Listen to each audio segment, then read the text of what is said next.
all this tulle. 36 tulle spool. Cute. Very fun.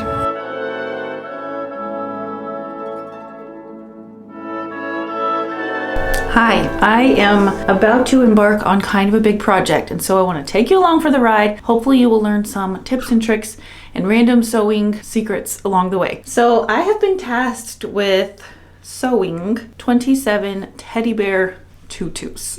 So as you might know, my oldest daughter Natalie is a ballerina with the Louisville Ballet. She is in the studio company and she will be in the Nutcracker this year again. And the Nutcracker gift shop has asked me to sew some teddy bear tutus. At first they asked if I could make my ballerina dolls, but these would be way too time consuming to mass produce. And so the other idea was teddy bear tutus, and I love this idea. I think it's so cute. I think they're gonna sell really well, and I'm very excited to do this. So I'm donating my time to this project. They did pay for the materials that I needed, which really were not very much at all. So, and of course they bought the teddy bears. So this is what it looks like before. They come in 3 packs, and I think we ordered 9 3-packs, which makes sense to equal 27. And then this is the tutu that I came up with and the ear bows. So we're removing the ribbons and putting on tutus and ear bows. I think it's so cute. I am using the same method that I made, oops, I dropped one, for my ballerina doll tutus. So you can go grab this pattern in my shop. So cute. They come with all the little ballet clothes, point shoes. Oh, her leg warmer's missing. And the tutu. And I came up with a pretty smart tutu method because I don't know if you've ever tried making a tutu where you just tie the strips of tulle onto elastic. And it works okay in the beginning, but then it just looks like trash a few days later. And especially if you're giving it to a child to play with, they do not hold up well. So that no-sew method was not going to work for me. And so I basically just made a larger version of this tutu, which is just tulle gathered onto a piece of ribbon, and the ribbon forms a casing for the elastic. So that is what I'm doing. I did, oh my gosh, my breath. Goodness. I did want to make the process a little bit more streamlined though. And so I ordered myself some supplies. Well, here's what I have. I have the tulle spools. I don't know if you've seen these, but huge time saver compared to sewing with tulle on the bolt, which can be such a pain. I don't know if you've ever sewn with tulle before, but I would not call it the easiest fabric to work with. So buying the tools of spool and the spools of tulle instead of yardage is going to be a huge time saver. And I went ahead and bought, oh right, I have all the ribbons. So no finishing ravelly edges of satin. I bought satin ribbon for the elastic casing instead. And I went ahead and bought a large quantity on Amazon of 3/8 inch elastic. And to make the elastic threading easier, I went on Amazon and I bought this bodkin set. Is that how you say it? Bodkin or bodkin? I think it's bodkin. And I already tried this. It just threads the elastic right on through without a safety pin, which is nice. And so that's all my supplies. But then I was thinking, wow, it's really the tedious part is gathering the tulle, the 10 layers of tulle onto a piece of ribbon by hand. And then, so that's like 4 steps, you know, kind of tedious steps too. And then I remembered when I made my featherweight video, here's my Singer featherweight right here. When I made my featherweight video, I had wondered what the big attachment was that came with it. Whoa, what the heck? And most of you said it's a ruffler foot. Well, all of you who knew said it's a ruffler foot. So I was like, ding, I'm gonna try it. And sure enough, where's my little sample? Oh, here, look what it can do. It gathers the tulle right onto the ribbon. And so I'm going to show you how to attach it and how to adjust it to how full you need the gathers to fit the piece you're putting it onto. And so this is going to be a huge time saver. So grateful for it. If you don't have a featherweight, it's okay because a lot of machines, most machines nowadays, you can buy a ruffler attachment for. Probably even if you have an old machine. If they're as old as the featherweight, it's probably ruffler attachments to almost any machine. I also tried the serger method and it did not work for me. So thankfully the featherweight did. So anyway, what else do I want to tell you? Oh, right. All of the proceeds for the Nutcracker gift shop here in Louisville go to the the Louisville Ballet School's pre-professional program, which is where Natalie started in her senior year of high school 3 years ago now. And we are so grateful for their welcoming attitude towards her as a high school senior. And just, I feel like she really found a home there, and it was already really hard moving in her senior year of high school. And I'm just really grateful. So I wanted to donate my time for this project because I'm just really excited that all of the proceeds go to something like that. I got to work in the Nutcracker gift shop that first year when she was in the school. It was so much fun. And I just love Nutcracker season. Ever since she started dancing when she was like 10, I just think Nutcracker season is so fun, and I love to be involved, especially when I get to sew costumes, teddy bear tutus, whatever the case. All right, anyway, let's get started. Okay, so we went with pinks, purples, and then blue and white because of snow. If you ever seen Nutcracker, you know snow scene is kind of a big deal. And then coordinating ribbons. I had bought these for the hair bows, the ear bows, but don't think I'm going to use those. And then Natalie thinks we should put these, can you see that? Snowflakes in the ear bows for the snow bears, but we'll see. We'll see if I feel like doing something that tedious. Okay, so the first hurdle, and probably the most tedious part, is measuring out the tulle. So I need 45 inches of the tulle, and I need 10 layers of it. So I added this 12-inch ruler to my 36-inch board, and because I'm using the ruffler foot, I decided to add 3 inches to that. So the length of this plus my 12-inch ruler here. Oh, sorry, little guy. Let me pick you up. Will be the perfect length. So first I'm going to stack 10 layers of tulle. It's okay if they're a little bit uneven. I'll show you how I get around the unevenness in a minute. Okay, so I do try to get them kind of even. I'm just going to, let's see, it's easier to unroll it this way. Start it at the end. I know you can't see the whole thing in the camera, but I showed you before. And then I'm gonna go to this end, and I have my rotary cutter. I don't have my rotary cutter. And then I'm going to, see if I can show you. Cut it off in a straight line. And then I'm going to take it back over to the other end and try to get the top edges matched up the best I can. But also, tulle is kind of persnickety, so it's not ever gonna be perfect. For a tutu, you need 8 to 10 layers. Okay, that was 8. What is in there? It's annoying. Silica gel. Now, I want to, before I take this to the ruffler, I'm going to run a line of basting stitches along the top so that everything stays in place. If you've ever worked with tulle, you know that once the layers get shifty, it is such a pain to get them back on track. So I just like to go run a line of basting stitches, and if my layers are really uneven, I just go down 1 inch, and that's where I'm gonna run my basting stitches. This actually turned out pretty even, I don't know why. So I'm just going to sew a line of basting stitches, probably 5/8 of an inch down from the top edge of most of the layers of tulle. So I know this is not quite a full tutorial.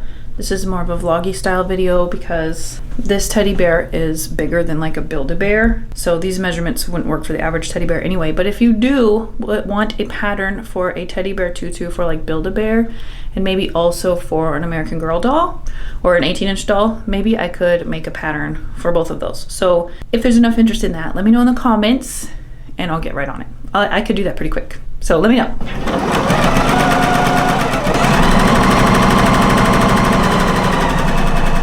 Okay, now that I have that row of basting stitches, I'm going to trim this off so it's all even, about 1/4 inch from my stitching. So this will definitely be the most tedious part. I think what I'm gonna do is batch sew all the pink ones, and then I'll do like all the purple ones so that I don't get overwhelmed. So I'm gonna do these steps on all the pink ones, and then I will use the ruffler attachment for the next step all at once while I have pink thread in the machine. Maybe I'll trim up the ends too, actually. Perfect, okay, there's one. 25 to go.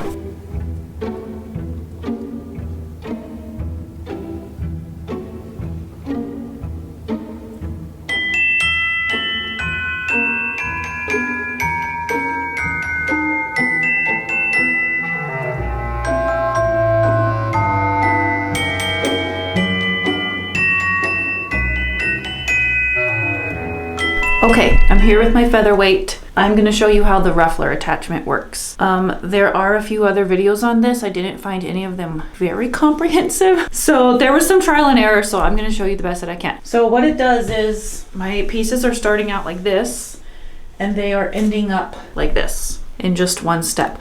So the attachment also can gather it directly onto the waistband, like in this one. But I think it's because I'm using tulle and satin ribbon. It's just, it doesn't seem ideal, like it's not quite covering my basting stitches in parts, and I think I'm just gonna do the extra step. I'm just gonna gather it with the featherweight, and then I'm just gonna sew it onto the waistband on my machine. So it's one extra step, but it's actually easier, I think.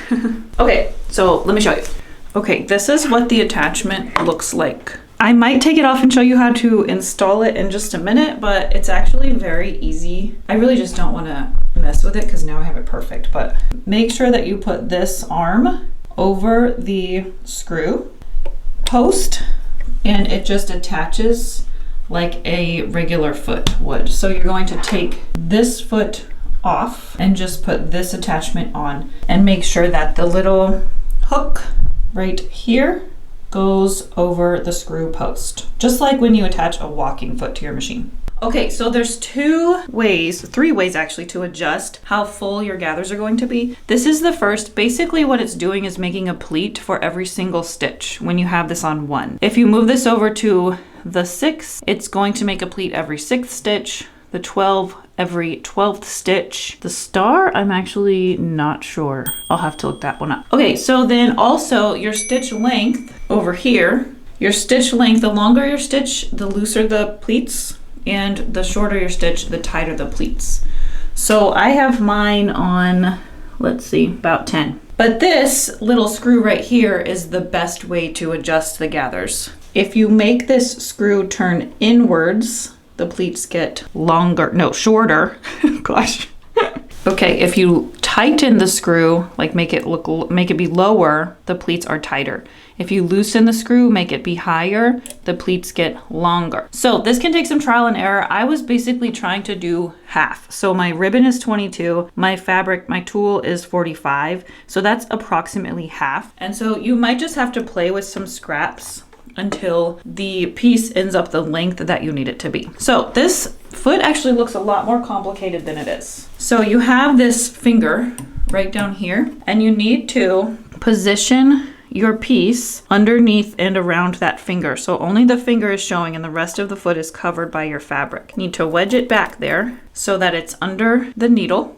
It's kind of tricky because it's tight, so you can pull it backwards, but you can't pull it forward. So the little tiny piece back here is not going to get any gathers, but that's okay. And then make sure you put your presser foot down. I forgot that a few times because it already looks down, so. And then hold your tails and start sewing.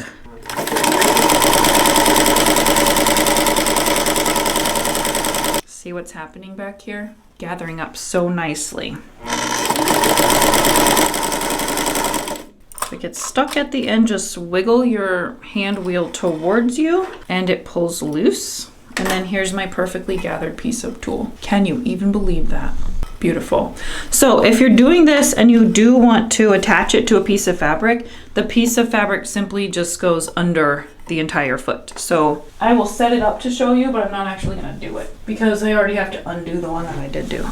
So this would go here like normal. This goes in first, wedge it under the needle. And then my second piece that I'm sewing it onto that I want to remain straight goes underneath the entire foot like this.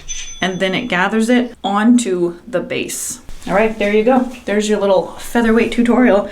If you have a ruffler foot for your regular machine, I wonder if it's similar. You can let us know if the technology has changed very much or if the OG what works still works. You can let us know in the comments.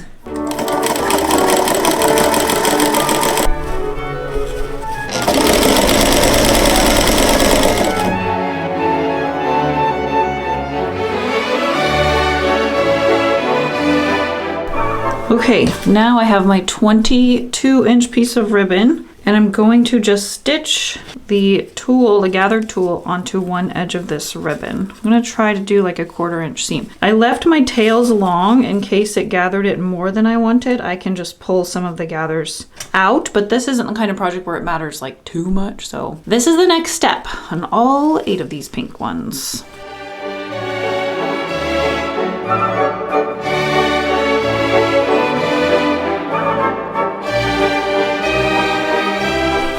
Okay, so I have that sewn on. It worked great. It was quick. I'm going to fold this over, and this is actually going to be the front of the tutu so that if any of my basting stitches show, that'll be in the back. So I'm just going to fold this ribbon over and edge stitch it to the front, and then it will become an elastic casing. Okay, it's a new day. I have all the pink ones sewn and ready for their elastic. But before I put the elastic in, I want to tell you an interesting factoid about tutus. So there's 2 kinds of tutus. This is more like a romantic style, which is like the straight, longer tutu. But then you have the pancake ones that are like the platter. They're called a platter tutu or a pancake tutu. And they have like undies built in and a waistband. And you might think because they stick straight out like that, I think in my mind before I knew, I assumed there was some structure underneath, almost like a hoop skirt has structure, but it's not. It's actually just layers of tulle built up on each other. So the bottom-most layers are shorter, and then you could progressively get bigger. And so the layers of tulle are just stacking and laying on top of the shorter layers until it's a totally flat tutu. And so the fancy tutu costumes that they wear in the ballet that are a platter, it's just the basic tutu in whatever color. And then the thing that is decorative about it is called the tutu plate. And that is like an overlay with a hole in the middle that fits over the waistband of the tutu. And it lays out over the pancake tutu. I've never made a platter tutu, but I have made the plates. I've made a couple of plates. And I have made exactly 1 corseted bodice full costume for Natalie. I'll have Layla put a picture. It was when she was the Dove of Peace in a Nutcracker production in our last date. So yeah, now you know how tutus are made. All right, I bought some little tools called bodkins. Here they are. I think these are the same exact thing. Are the holes bigger on one? Maybe? Anyway, so I also bought this giant roll of elastic that's probably gonna last me for the rest of my life. So now I need, let's see, 15 inches of elastic. And this is how this bodkin works. Usually I thread elastic through with a safety pin, but I thought I'd give this a try. I've had one of these before and I thought it didn't work, but I think I might have just been using it wrong. But then the other day, like one went in just fine and the other one just kept slipping out. And so, oh, I guess this one is a little bit smaller. So you put it through both loops, you put it through that loop, and then you put the elastic through this loop. And then see how it just pulls out? So instead I put it through the wrong way. Maybe I'm doing this wrong. If somebody knows how to make it stay going the other way, that'd be great. And now I can pull on it and it doesn't come out. So if you put it in like backwards, so the elastic is going to be threaded through this way, then it seems to work just fine. It doesn't pull out. And so now I can stick this entire bodkin through my elastic casing. It's saving me so much time. It would have taken a lot longer. And then also sometimes the safety pin gets stuck on the tulle inside the casing. So this is way better. So I just threaded it all the way through the end. And now I can just zap it through. I want to make sure I don't let it come all the way through this end before I pin it. Oops, I'm throwing clips. I think that landed in the trash. I'm gonna have to rescue it. Got it. Okay, so this end is secure. Now I can pull it through to this end and remove it. Get it untwisted in there if I can. And then I'm going to take these ends, put these edges right sides together, and stitch all of these layers in place. And this is the final step of these pink tutus. I like to do 2 rows of stitching and then trim off the excess so it looks really nice. Okay, my elastic ends are secure. I made 2 nice and neat rows of stitching. I'm just gonna trim this. All right, there we go. One more pink tutu is finished. What are you doing there? All right, I have pink ones almost done. Going to plow through the purple ones and the blue and white ones. And then I'm gonna recruit my family to have a teddy bear dress up party so they can help me snip the old neck bows off and put all the tutus and the ear bows on. And so yeah, I'll show you when they're done.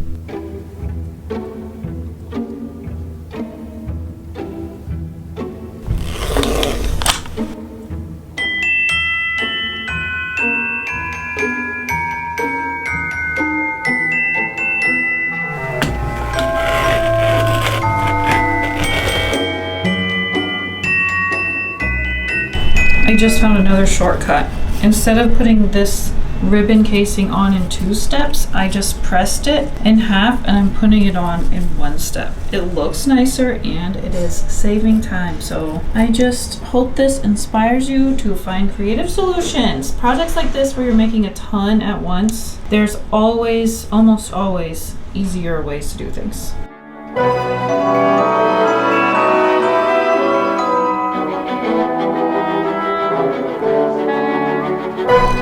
Okay, I'm 2/3 of the way down. I only have the white and blue ones left.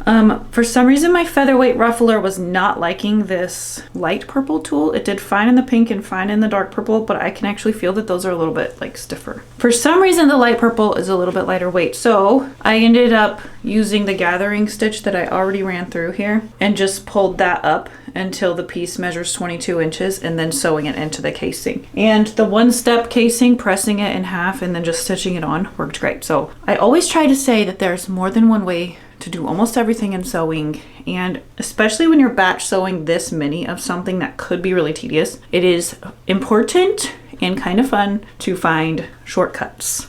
It looks the same, it looks nice, but it's so much faster. I also want to tell you that Natalie, the other day, she got the cast list came out for Nutcracker, and she is in 4 parts this year for Nutcracker. Last year she was only in Snow, and I mean Snow's my favorite, so it's fine. But this year she's in 4 different parts, so I'm really excited. A lot of our family is coming because also Layla is graduating a semester early, and so we're also having a party for her while all of our family is here, and they get to see Nutcracker, so it's going to be a really fun December for us. I also have this pattern. I've been working on this Nutcracker pillow pal. You can expect this video and pattern very soon. So 'tis the season for us. Nutcracker season starts in like October. So this pattern has been in the works since October. Okay, I'm gonna plow through these blue ones. It's starting to feel tedious, but now that I only have 9 more left, I think it'll go pretty quick.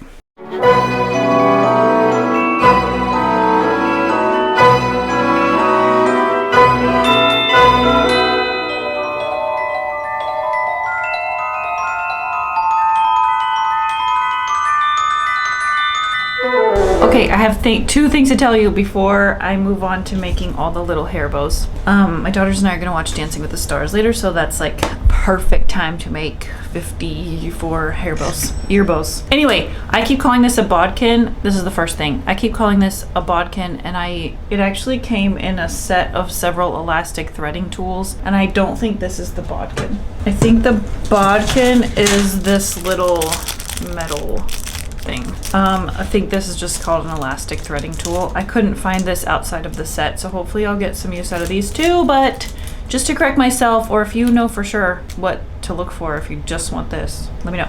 The second thing is more fun. My daughter Natalie actually has an Etsy shop where she sells stickers of her own ballet artwork. So she creates them in Procreate, and she has several different themed ballet stickers, including all the Nutcracker characters and like printable bookmarks and things like that. So if you want to head over to her shop, I'm gonna put it in the very first part of the description below so you can shop her store if you know anyone who is a ballet lover or just likes the Nutcracker. She is at the stage of life where every dollar makes a big difference, so you can support her that way. And if you want to come see the Nutcracker, I think I'll go ahead and put the link to tickets in the description too. So here I go. We're gonna make 54 ear bows. Do you stop at Target? Oh, sure. That's my sign to get us new bath towels. Okay, so I also need more purple. Also, actually, I can use these. Yeah. Some will have skinnier variety. bows. That's not the same color. Okay, let me just film this little part for B-roll. I like your shirt. It's cute. Thank you. I tried all my stuff on yesterday. You know what the best part about cleaning out your closet is? Is that the next day you have like so many choices of things you want to wear. Like I like all of these things. Probably didn't get that in the camera. Oh, I think it was in. Your whole mat sense. Cute. Do you need a bear to put on the hair? Sure. Oh, he's so cute. That was not. No, that's right. It's cute. Let me fray check. Let's see. Let me tie these. Brand new. I don't think I've ever seen a brand new bottle of spray check in my life. If anyone out there is still using clear nail polish for this purpose, you need to stop it and get fray check instead, because clear nail polish does not dry clear. It doesn't? No, it leaves like a whatchamacallit, like a hard plastic. Yeah, this will dry totally clear, and then I can clean it up even more. All right, 53 to go. Yahoo!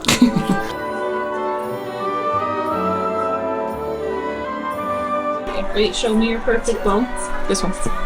This one's perfect. This one's perfect. Ignore these ones. This one's perfect. Natalie!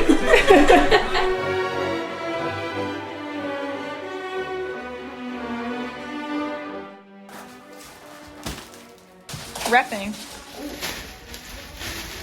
Oh, or do you want to use the wow.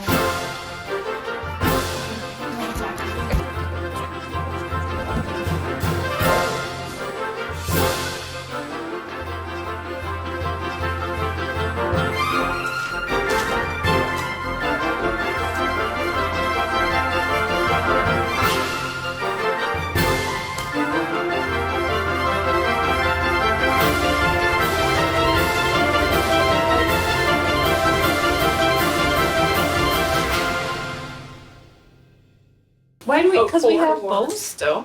We got 1, 2, 8, 23, 7, 24, 25, 26, 27, 7. 28?